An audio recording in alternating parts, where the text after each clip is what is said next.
Before we discuss the events in Striking Vipers, let's flash back to when this episode was first released, June 5th, 2019. In 2019, the Movember Foundation ran a global campaign for men's health with celebrities like Stephen Fry, Bear Grylls, Stephen Merchant, and Nicole Scherzinger using humorous videos and social media to encourage men to talk about their health. Back in 2019, consumer VR was caught between promise and practicality. Premium headsets like the Oculus Rift demanded expensive, high-powered PCs, pushing total setup costs over $1,500. Meanwhile, budget-friendly options like Samsung Gear VR delivered underwhelming performance. With few blockbuster games to drive demand, mainstream adoption stalled. As a result, companies like IMAX closed their VR divisions. Still, VR found new life in enterprise applications. Walmart used VR training modules to boost employee retention and immerse staff in real-world scenarios, while sectors like healthcare and manufacturing also adopted VR for training simulations. At the same time, 2019 marked significant milestones for LGBTQ+ visibility. Elliot Page, then Ellen, was a vocal advocate for gender-affirming care. Lil Nas X came out as gay during the peak of Old Town Road, and Pete Buttigieg launched his historic campaign as the first openly gay US presidential candidate. And that brings us to this episode of Black Mirror, Episode 1 of Season 5, Striking Vipers. This episode welcomes us into a digital world where friendship, desire, and identity collide. Through the lens of a VR fighting game turned emotional crucible, the episode explores how immersive tech can both reveal and distort our deepest needs, leaving us with some unsettling questions. What happens when technology offers a more fulfilling life than reality? Can a digital body expose truths we're too afraid to face in the physical world? And as virtual experiences grow more vivid, are we prepared for the emotional and ethical consequences they bring? In this video, we'll unpack the episode's key themes and examine whether these events have happened in the real world, and if not, whether or not it is still plausible. Let's go. Blurred realities.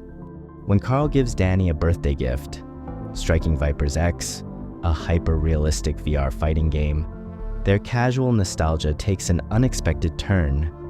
In this game, players don't just control avatars, they fully inhabit them, experiencing every physical sensation their characters feel. As their in-game battles escalate into a sexual relationship, the emotional intensity of their connection begins to strain Danny's marriage and forces both men to confront their desires, identities, and the blurry lines between reality and fantasy. While today's VR systems don't yet plug directly into our brains, the separation between real and virtual intimacy is growing increasingly thin. New technology like haptic suits and internet-connected sex toys like teledildonics lets people feel touch and physical sensations from far away.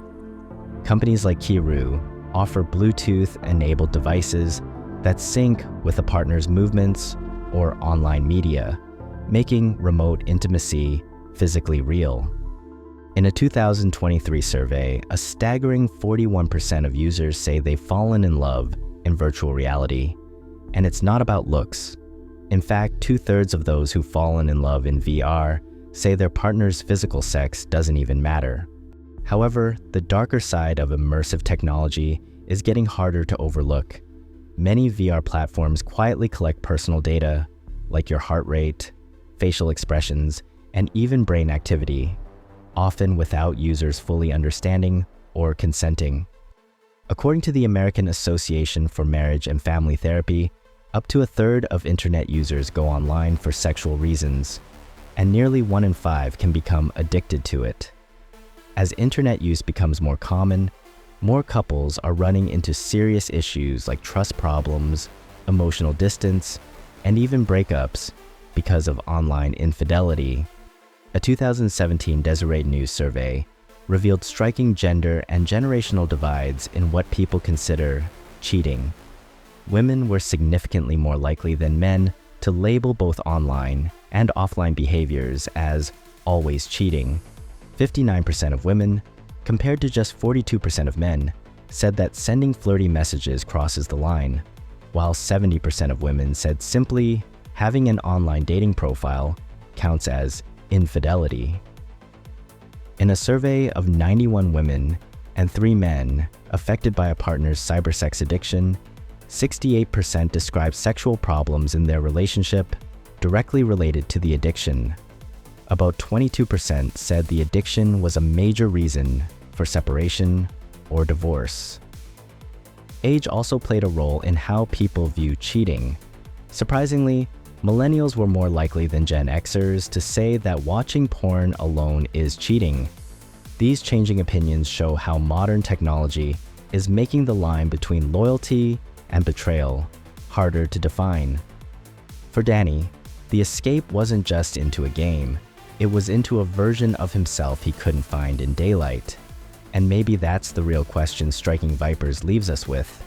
When the fantasy fits better than the life we've built, what do we choose to come home to? As the truth comes to light, Danny and Theo strike an agreement.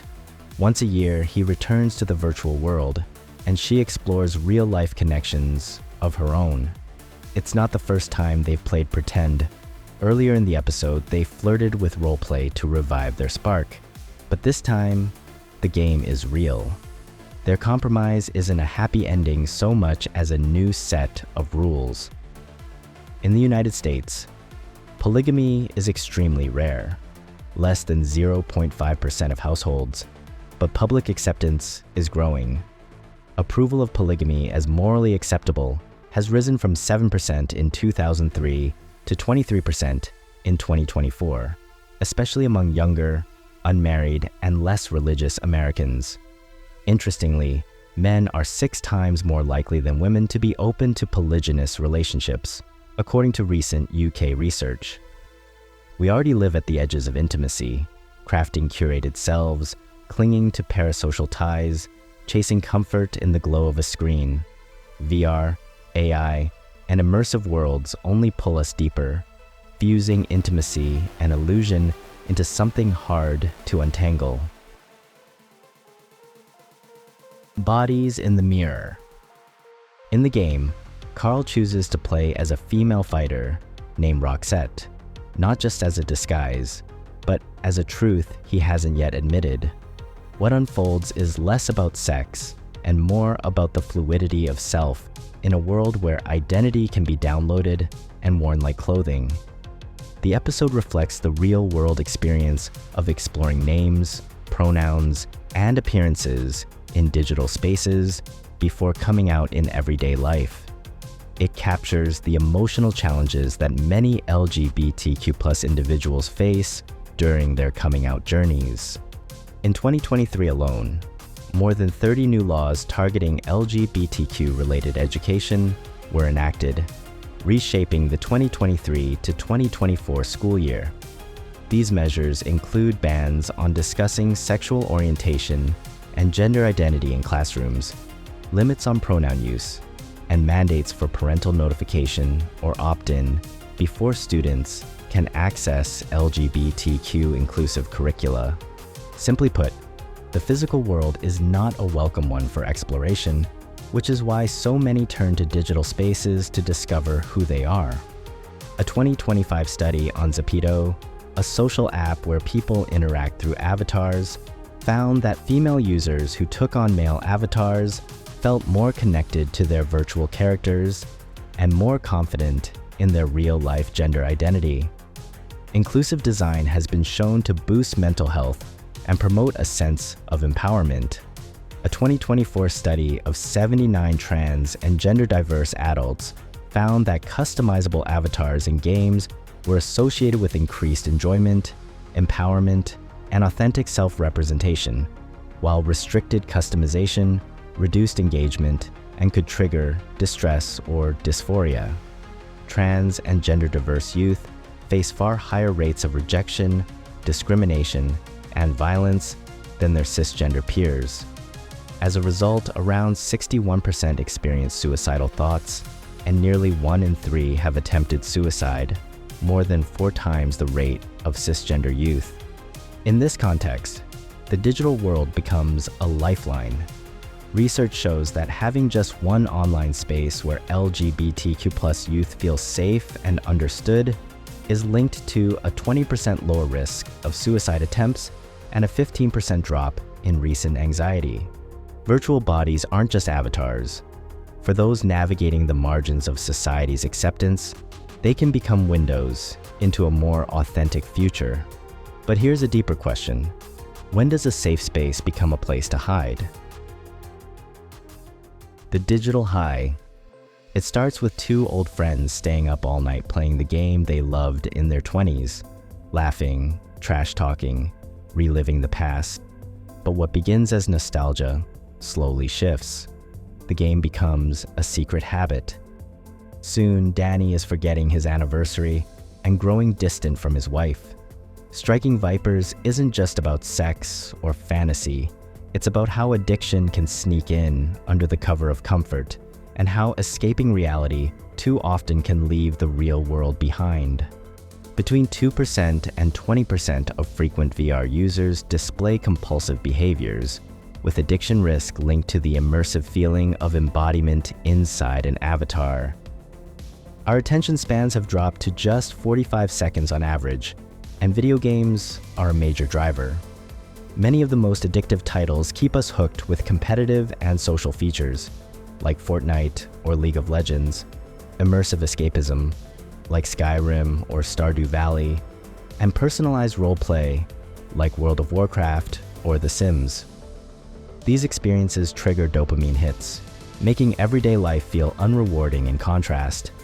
Video game addiction affects an estimated 3 to 4% of gamers worldwide, with higher rates among adolescents and young adults, especially males.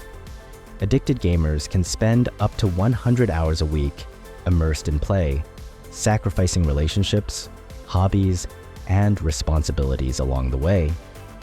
In Striking Vipers, the title itself becomes a metaphor. Just like a viper's deadly strike, addiction can sneak up unexpectedly, striking again and again as players hunt for that elusive thrill. We think we're the players, guiding avatars through virtual worlds, but we're not just holding the controllers, we're being controlled. When fantasy feels sharper than reality, do we still know who's making the choices? The episode asks not just whether we can handle the technology, but whether we can handle ourselves. Thank you for watching. If you enjoyed this episode, please give it a like. And for more, check out this playlist right here.